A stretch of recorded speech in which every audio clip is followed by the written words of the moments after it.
Good morning, my dear student. Pay attention to what I will teach today. Today I will teach पतले lens के लिए अपवर्तन सूत्र। कोई यदि लेंस पतला हो और उससे यदि अपवर्तन होता है तो उसके लिए हम कैसे सूत्र का निगमन करेंगे। तो हम देखते हैं कि एक लेंस L है जिसका एक पृष्ठ है P1, दूसरा P2 है। मतलब क्या है, इस पृष्ठ का ध्रुव P1 है और इसका P2 है। यह एक ऐसे माध्यम में रखा गया है जिसका अपर्तनांक N1 है और लेंस के कांच का अपर्तनांक N2 है। ठीक है, तो इसके द्वारा जो अपवर्तन हो रहा है उसके लिए हमें सूत्र का निगमन करना है। तो हम मान लेंगे कि इसके मुख्य अक्ष पर कोई बिंदु O है, तो पहला पृष्ठ द्वारा यदि अपवर्तन होता है तो यह O का प्रतिबिंब जो है कि I डैश पर बनाएगा। अब दूसरा पृष्ठ P2, इस I डैश को वस्तु समझ करके इसका प्रतिबिंब I बना देता है। मतलब कि एक बार अपवर्तन हम यदि पहले पृष्ठ के लिए लेते हैं फर्स्ट, तो इसके द्वारा अपवर्तन पर जो प्रतिबिंब बनता है वो I डैश होता है और इस I डैश को प्रतिबिंब मान करके ये दूसरा पृष्ठ I पर बना देता है।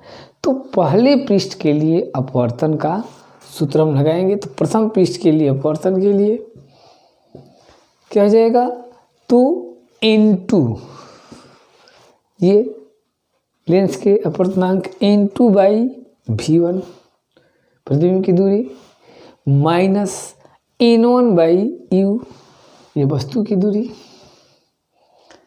Equal N2 minus N1/R1। First equation प्रथम पृष्ठ से जब अपवर्तन के लिए हम निकालेंगे तो ये हो जाएगा।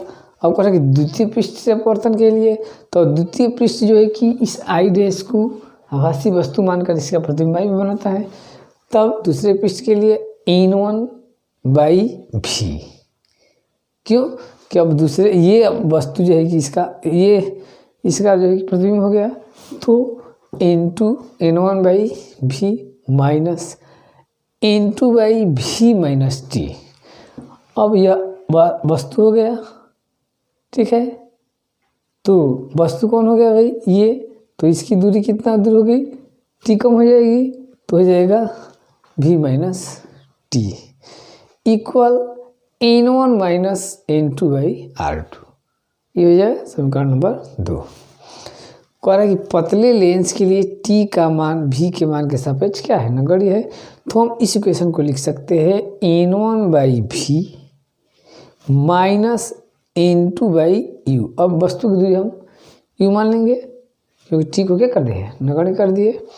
तो N1 माइनस N2/R2, या इसको हम इधर से इधर कर देंगे तो minus N2 minus N1/R2, equation number 3 हो जाएगा। अब कह रहा है कि इसको हम एडजस्ट करते हैं, N1/V minus N1/U equal N2 minus N1। कह रहा है कि यहाँ पर समीकरण 2 और 3 को जोड़ देने, कौन कौन, समीकरण 2 और समीकरण 3 को हम क्या कर देंगे, जोड़ेंगे, तो हमें मिलेगा, इसको जोड़ दीजिए और इसको, तो क्या मिलेगा भाई, ये तो आपका इसमें N1/V और N1/V ये कैंसिल हो जाएगा। तो क्या बचेगा हमारा, तो N1/V minus N1/U, N1/V minus N1/U बच जाएगा, इक्वल क्या बचेगा, N2 माइनस N1, अब ब्रैकेट में 1/R1 माइनस 1/R2 हो जाएगा।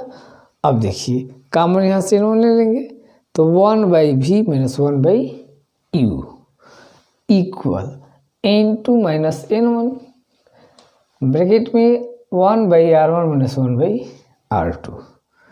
इस N1 को इधर भेज देंगे तो 1/V माइनस 1/U और ये इधर आ गया था N2 माइनस N1/N1 और ये हो जाएगा 1/R1 माइनस 1/R2। या हम लिख सकते हैं इसको 1/V माइनस 1/U इक्वल, अब यहाँ से ले लीजिए N2/N1, इसे 1 से N से N कर जाएगा तो 1 हो जाएगा 1/R1 माइनस 1/R2। अब कह रहा है कि यदि वस्तु अनंत पर हो तो यू, वस्तु की दूरी यू अनंत हो जाएगा और जब अनंत वस्तु रखते हैं तो इसका प्रतिबिंब फोकस बनता है तो V इक्वल F हो जाएगा। तब 1/F इक्वल 1/इन्फिनाइट इक्वल N2/N1 माइनस 1 ब्रैकेट में 1/R1 माइनस 1/R2।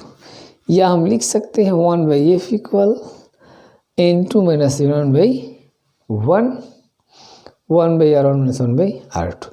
कह रहा है कि N2/N1 इक्वल यदि N हो तो 1/F इक्वल N माइनस 1, ये N2/N1 की जगह क्या रख देंगे, N रख देंगे। अब ब्रैकेट में 1/R1 माइनस 1/R2 तो यह हो जाएगा पतले लेंस के लिए अपवर्तन का सूत्र। ठीक है, ओके।